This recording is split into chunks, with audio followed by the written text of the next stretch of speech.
Comscore नुसार आता isakal.com आहे देशातील नंबर 1 ची मराठी न्यूज वेबसाईट. प्रत्येक अपडेटसाठी isakal.com ला नक्की भेट द्या.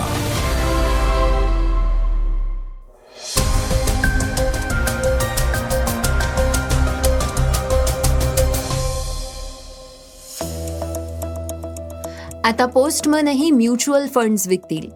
MIDCला उच्च न्यायालयानं दिलासा दिलाय, तर फास्टॅगनं टोल मुक्तीच्या आनंदावर विरजण टाकलंय. ठाणेकर रुग्णांना मोफत सेवा मिळणार आहे. गगनयान मोहिमेपूर्वी इस्रोला मोठं यश आलंय. भारत पाकिस्तान सामन्यापूर्वी PCB अध्यक्षांनी काय म्हटलंय? विवेक अग्निहोत्रीनं जॉन इब्राहिमवर पलटवार केलाय. या बातम्या आपण आजच्या पॉडकास्टमध्ये ऐकणार आहोत. नमस्कार, मी गौरी कुबेर. आज 25 ऑगस्ट वार सोमवार. तुम्ही ऐकत आहात देशातील नंबर 1 मराठी न्यूज वेबसाईट isakal.comचं पॉडकास्ट. पॉडकास्टची पहिली बातमी आहे म्युच्युअल फंड बाबतची. देशात म्युच्युअल फंड गुंतवणुकीला प्रोत्साहन देण्यासाठी एक नवीन आणि प्रभावी उपक्रम सुरू करण्यात येतोय. आता टपाल विभाग म्हणजेच पोस्ट ऑफिस देखील म्युच्युअल फंड विक्रीचं एक माध्यम बनणार आहे. Association of mutual funds in India आणि इंडिया पोस्टनं यासाठी एक मोठा करार केलाय. या पावलाचा उद्देश सामान्य लोकांना, विशेषतः जे आतापर्यंत त्यापासून दूर राहिले आहेत, त्यांच्यासाठी गुंतवणूक सुलभ करणे. टपाल विभाग आणि association of mutual funds in India यांच्यातील हा करार 22 ऑगस्ट 2025 पासून लागू झालेला आहे. 21 ऑगस्ट 2028 पर्यंत तो चालेल. तो आणखी वाढवताही येऊ शकतोय. या अंतर्गत इंडिया पोस्ट आता म्युच्युअल फंड उत्पादनं विकणार आहे, गुंतवणूक प्रक्रियेत लोकांना मदत करणार आहे. या योजनेचा सर्वाधिक फायदा लहान शहरं आणि खेड्यांमध्ये राहणाऱ्यांना होईल, जिथे आतापर्यंत म्युच्युअल फंडाची पोहोच मर्यादित होती.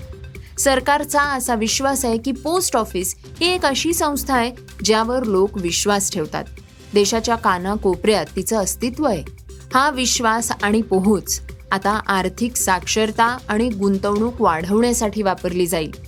या योजनेअंतर्गत सुमारे 1 लाख पोस्टमन आणि ग्रामीण टपाल कर्मचाऱ्यांना म्युच्युअल फंड वितरक म्हणून प्रशिक्षण दिलं जाणार आहे. म्हणजेच आता तेच पोस्टमन जे पत्र आणि पैसे पोचवायचे ते म्युच्युअल फंडात गुंतवणूक करण्याबद्दल माहिती देतील आणि या प्रक्रियेत मदतही करतील. हे पाऊल केवळ टपाल कर्मचाऱ्यांना एक नवीन भूमिका देणारं नाहीये, तर प्रत्येक घरापर्यंत आर्थिक सेवा पोहोचवणार आहे.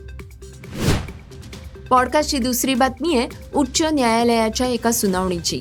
एखादा निर्णय सार्वजनिक हेतूनं घेतला असेल तर सार्वजनिक जाहिरात किंवा व्यापक प्रसिद्धी न देणं हे जामीन वाटप अवैध ठरवण्यासाठी पुरेसा आधार नाही, असं उच्च न्यायालयानं नुकत्याच एका प्रकरणावर सुनावणी दरम्यान स्पष्ट केलं.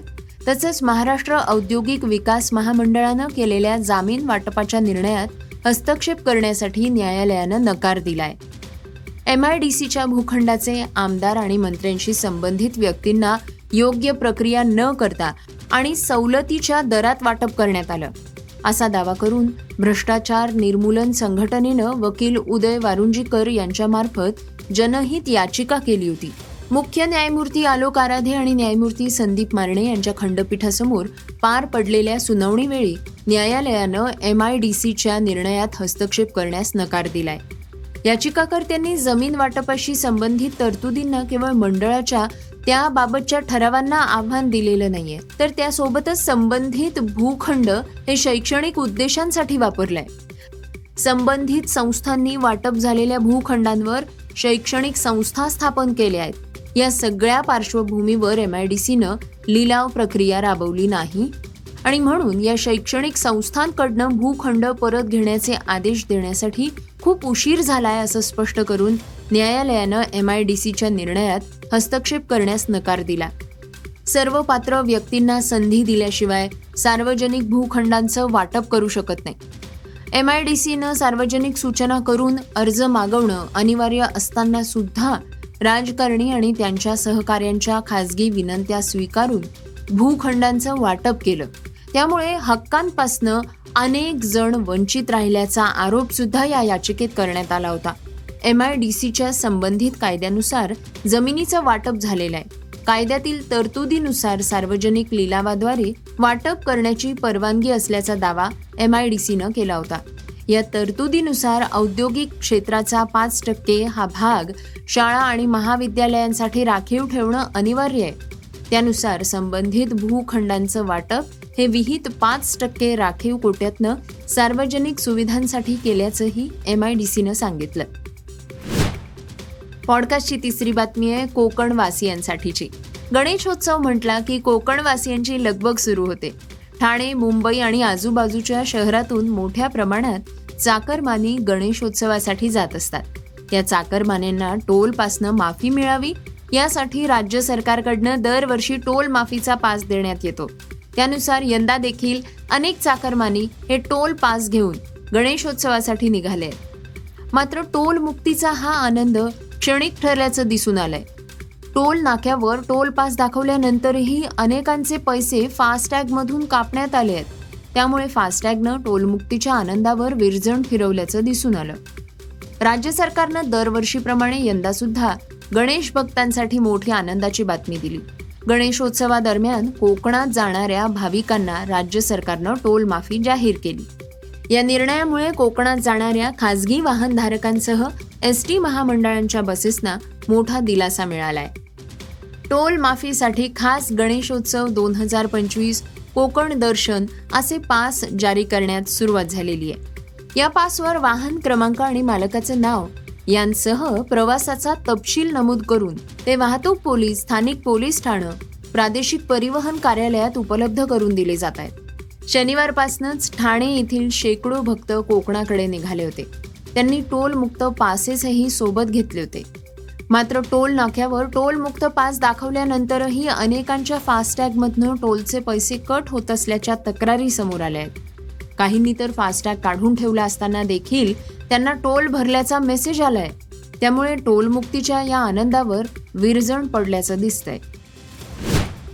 पॉडकास्टची चौथी बातमी आहे रुग्णांना मिळणाऱ्या मोफत उपचारांची. गेल्या अनेक दिवसांपासून सुविधांच्या बाबतीत ओरड होत असलेल्या मुंब्र्याचे मौलाना हकीम अजमल खान रुग्णालय आता कात टाकणार आहे. राष्ट्रवादी काँग्रेसचे व शरदचंद्र पवार पक्षाचे राष्ट्रीय सरचिटणीस जितेंद्र आव्हाड यांच्या सूचनेनुसार शमीम खान, शानू पठाण यांनी केलेल्या प्रयत्नांना यश आलंय. या रुग्णालयात आता अद्ययावत उपचार यंत्रणा सुरू करण्यात येणार आहे. ठाणे महापालिका परिक्षेत्रातील रुग्णांना मोफत उपचार देण्यात येणार आहेत. पॉडकास्टची पाचवी बातमी ऐकूयात इस्रोची. गगनयान मोहिमेसाठी पॅराशूट डिसेलेरेशन सिस्टमचं प्रात्यक्षिक दाखवण्यासाठी इस्रोनं पहिली इंटिग्रेटेड एअर ड्रॉप टेस्ट यशस्वीपणे पूर्ण केली आहे. या चाचणीसाठी चिनूक हेलिकॉप्टरमधनं क्रू कॅप्सूल सोडण्यात आलं होतं, जे इस्रो, DRDO, हवाई दल, नौदल आणि तटरक्षकांच्या दलांच्या संयुक्त प्रयत्नातनं करण्यात आलं होतं. ऑक्टोबर 2023 मध्ये KCP हेवी इंजिनिअरिंग युनिटचे IADT साठी क्रू मॉड्यूल इस्रोकडे सुपूर्द केलं. इस्रोनं IADT साठी 2 मॉड्यूल स्ट्रक्चर्स तयार करण्याचे आदेश दिले आहेत.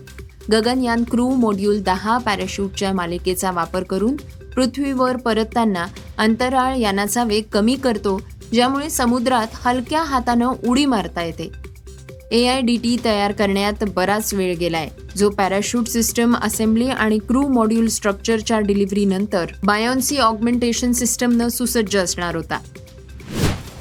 पॉडकास्टची 6वी बातमी ऐकूयात क्रीडा विश्वातनं. आशिया कप 2025 9 सप्टेंबरपासून सुरू होतोय. क्रिकेट चाहत्यांच्या नजरा 14 सप्टेंबर रोजी होणाऱ्या सामन्याकडे लागलेल्या आहेत. पण काही लोक अजूनही भारत-पाकिस्तान सामन्याला विरोध करतायत. पाकिस्तान क्रिकेट बोर्डाचे अध्यक्ष मोहसिन नक्वी यांनी एक विचित्र विधान केलंय. ते म्हणाले की आता पाकिस्तान भारताला क्रिकेट खेळण्यासाठी आवाहन करणार नाही. दोन्ही देशांमधील भविष्यातील कोणत्याही चर्चा समान पातळीवर होतील. मला वाटतं की आम्ही अगदी स्पष्ट आहोत की जेव्हा जेव्हा चर्चा होईल तेव्हा ती भारतासोबत समानतेच्या पातळीवर असेल. आता चर्चेसाठी भीक मागता येणार नाही. ती वेळ संपली आहे आणि जे काय होईल ते समानतेच्या आधारावर होईल, असं त्यांचं विधान आता व्हायरल होतंय. पॉडकास्टची शेवटची बातमी ऐकूया दिग्दर्शक विवेक अग्निहोत्री यांची.